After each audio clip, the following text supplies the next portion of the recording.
मध्य प्रदेश में एक तरफ जहां शिक्षकों की कमी है तो वहीं दूसरी तरफ शिक्षकों को पढ़ाई के साथ बीएलओ का भी काम सौंप दिया गया है। एक साथ दो काम से शिक्षकों में असमंजस की स्थिति है कि वो बच्चों को पढ़ाएं या फिर बीएलओ का काम करें। भोपाल में कई स्कूल ऐसे हैं जहां पर स्कूल के सभी टीचर्स को बीएलओ का काम सौंपा गया है। ऐसे में अगर सभी टीचर्स बीएलओ का काम करेंगे और बच्चों को फिर कौन पढ़ाएगा? ऐसे ही एक स्कूल में जी मीडिया की टीम पहुंची और शिक्षकों से बात की। इस दौरान शिक्षकों ने बताया कि उन्हें बीएलओ का अतिरिक्त काम दिया गया है, वो भी उस क्षेत्र से दूर। ऐसे में चाहते हुए भी वो बच्चों को पढ़ा नहीं पा रहे हैं। दरअसल निर्वाचन आयोग ने विशेष संक्षिप्त पुनरीक्षण अभियान के जरिए नए मतदाताओं को जोड़ने का काम बीएलओ को दिया है, जिसकी जिम्मेदारी शिक्षकों को सौंपी गई है।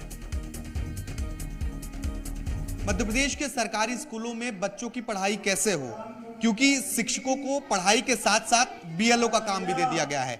कई स्कूलों में स्थिति यह है कि जितने शिक्षक हैं सभी को बीएलओ का काम दे दिया गया है और ऐसे में पढ़ाई भी प्रभावित होगी या तो बीएलओ का काम प्रभावित होगा। दोनों काम एक साथ ही शिक्षक कैसे करेंगे, ये सबसे बड़ा सवाल है, क्योंकि मध्य प्रदेश में नए मतदाताओं को जोड़ने का और जो मतदाता पात्र नहीं है उनके नाम काटने का कार्यक्रम भी चल रहा है। ऐसे में एक शिक्षक पर दो कामों का जिम्मा है। भोपाल के एक शासकीय विद्यालय में हम मौजूद हैं और यहाँ पर दो शिक्षक हैं। इन दोनों शिक्षकों की जो ड्यूटी है वो बीएलओ के काम में लगा दी गई है और ऐसे में अब ये शिक्षक बीएलओ का काम करें या पढ़ाई कार्य का, ये सबसे बड़ा सवाल है। शिक्षक से बातचीत करने की कोशिश करते हैं। सर, अभी आप पढ़ा रहे हैं, बीएलओ की भी ड्यूटी लगाई, दोनों काम कैसे करते हैं? दोनों काम तो नहीं हो पाएगा, को बाहर लगाई ड्यूटी। यदि हम यहाँ से जाते, अभी ज्वाइन नहीं किया है हमने, यदि हम ज्वाइन कर लेंगे तो स्वाभाविक है स्कूल बंद करना पड़ेगा। देखिए, दो शिक्षक हैं, दोनों की ड्यूटी बीएलओ के काम में लगाया गया है और एक मैम भी है, उनसे भी बातचीत करते हैं। मैम, कैसे करेंगे? अगर बीएलओ का भी काम होगा, पढ़ाना भी होगा, तो दोनों काम एक साथ कर पाएंगे? सर, दोनों काम एक साथ नहीं हो पाएंगे, क्योंकि दोनों काम ये है, बच्चे बहुत मस्ती करते हैं, उनकी पढ़ाई डिस्टर्ब होगी। अगर उनको देखेंगे या फिर बीएलओ का काम कर पाएंगे, दोनों में से एक काम ही हो पाएगा। एक काम ही हो पाएगा। जिला शिक्षा अधिकारी से बातचीत हुई क्या? उन्होंने कुछ कहा? हम एसडीएम के यहाँ गए थे तो वहाँ पे वो सर मिले नहीं, तो हमारी कोई बात नहीं हो पाई वहाँ पे। बच्चे देखिए, बच्चे पढ़ने आए हैं, अगर ये शिक्षक बीएलओ का काम करने पहुंचेंगे तो यहाँ पर पढ़ाई कौन करवाएगा? या तो वो काम प्रभावित होगा या फिर बच्चों की पढ़ाई का काम प्रभावित होगा। अब ये देखना होगा कि ऐसे में स्कूल शिक्षा विभाग क्या फैसला लेता है, इन दोनों कामों को एक साथ कैसे कराया जाएगा। नंदन विश्वास के साथ आकाश द्विवेदी, जी मीडिया, भोपाल। बीएलओ का कार्य जो है, अगर उसी संस्था में हो तो एक बात में टीचर दोनों काम कर सकता है, लेकिन उनकी इस संस्था से करीब 3-3, 4-4, 5-5 किलोमीटर दूर लगी है। ऐसी स्थिति में शिक्षक ना चाहते हुए भी वो शिक्षण कार्य नहीं करा पा रहा है। हमारी मांग यही है शासन से कि कम से कम शिक्षण व्यवस्था को देखते हुए यहाँ पर जिन स्कूलों में अधिकांश टीचर को बीएलओ बनाया गया है, उनके टीचरों को वहाँ से मुक्त किया जाए और एक 2 टीचर तो कम से कम संस्थाओं में रहें। ज्यादा जानकारी के साथ जी मीडिया संवाददाता आकाश द्विवेदी हमारे साथ जुड़ गए हैं। आकाश, पहले तो मनचाहे तबादलों के चलते शिक्षक पहले से ही कई स्कूलों में कम और उसके बाद जितने कम शिक्षक हैं उनको बीएलओ की जिम्मेदारी, ऐसे कैसे चलेगा काम? बिल्कुल शिवांगी, क्योंकि देखिए पहले तो तबादले हुए, इसके बाद शिक्षक कम हो गए। अब वो जो शिक्षक बचे हुए हैं उनको बीएलओ की अतिरिक्त जिम्मेदारी दी गई है और आलम यह है कि जहां दो शिक्षक हैं, दोनों शिक्षकों को ये काम सौंप दिया गया है और कई स्कूलों में ऐसी स्थिति है कि जितने भी शिक्षक पदस्थ हैं सभी को बीएलओ का काम सौंपा गया है। ऐसे में अब इस असमंजस की स्थिति ये बनेगी कि ये शिक्षक बीएलओ का काम करें या बच्चों को पढ़ाएं।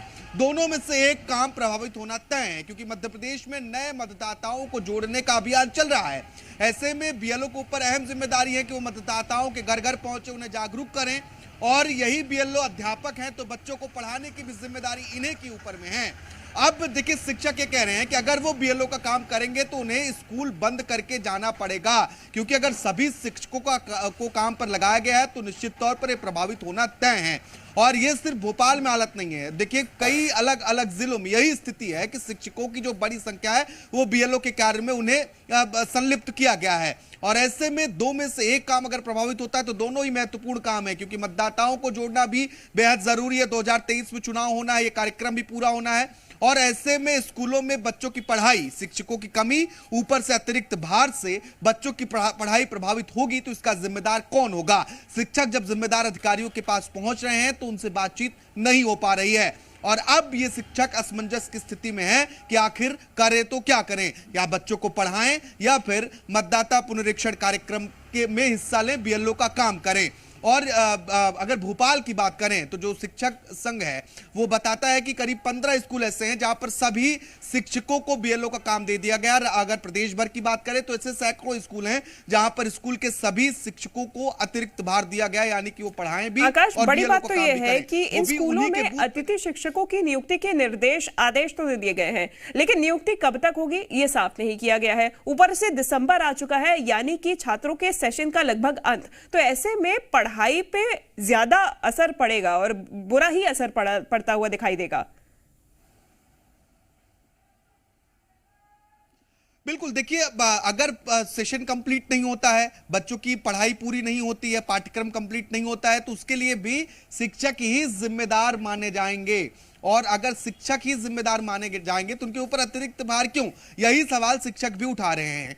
और जो जिन स्कूलों में एक भी शिक्षक प्रदेश के नहीं है वहां पर अतिथि शिक्षकों की नियुक्ति कब तक होगी, इस बात को लेकर अभी परिस्थितियां स्पष्ट नहीं हो पाई हैं। लोक शिक्षण संचालनालय ने आदेश जरूर दिए हैं, लेकिन वो पद कब तक भरे जाएंगे, वो जब भरे जाएंगे इसके बाद तो कब तक बच्चों का सिलेबस पूरा होगा, ये सवाल अभी भी बरकरार है। और अतिथि शिक्षक ज्वाइन करते हैं या नहीं करते हैं, इस पर भी असमंजस की स्थिति है, क्योंकि जो मानदेय निर्धारित है अभी वो मानदेय सामने नहीं आया, ग्रामीण क्षेत्रों में नियुक्ति होनी है। तो ऐसे में ये स्थितियां जो हैं वो सवाल अभी खड़े कर रहे हैं कि कब अतिथि शिक्षकों की नियुक्ति होगी, कब सिलेबस पूरा होगा और कब अर्धवार्षिक और वार्षिक परीक्षाएं छात्र देंगे। बिल्कुल आकाश, शिक्षक असमंजस में है। अब इस पूरे मामले में क्या शिक्षक संघ ने कुछ बयान दिया है, क्या कुछ कार्रवाई करने की बात कही है? देखिए, शिक्षक संघ की मांग है कि ऐसे अटैचमेंट को खत्म किया जाए, जो अतिरिक्त भार शिक्षकों पर है उन्हें मुक्त किया जाए, उससे किसी एक कार्य में ही संलग्न किया जाए ताकि या तो पढ़ाई हो सके या बीएलओ का काम हो सके। फिलहाल इस संबंध में शासन की ओर से आधिकारिक बयान नहीं दिया गया है कि ऐसे शिक्षक अब कैसे काम करेंगे। देखिए, जिला शिक्षा अधिकारी से बातचीत करने की कोशिश की गई थी, लेकिन जिला शिक्षा अधिकारी से बातचीत नहीं हो सकी, उन्होंने कोई स्पष्ट जवाब नहीं दिया।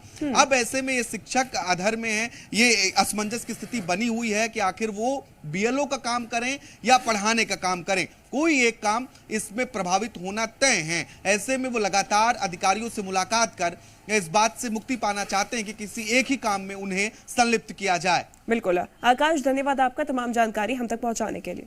खबरों में बने रहने के लिए आप हमारे फेसबुक, ट्विटर और इंस्टाग्राम पेज को फॉलो कर सकते हैं। लेटेस्ट अपडेट के लिए आप हमारे यूट्यूब चैनल को सब्सक्राइब भी कर सकते हैं और हाँ, बेल आइकन पर क्लिक करना ना भूलें।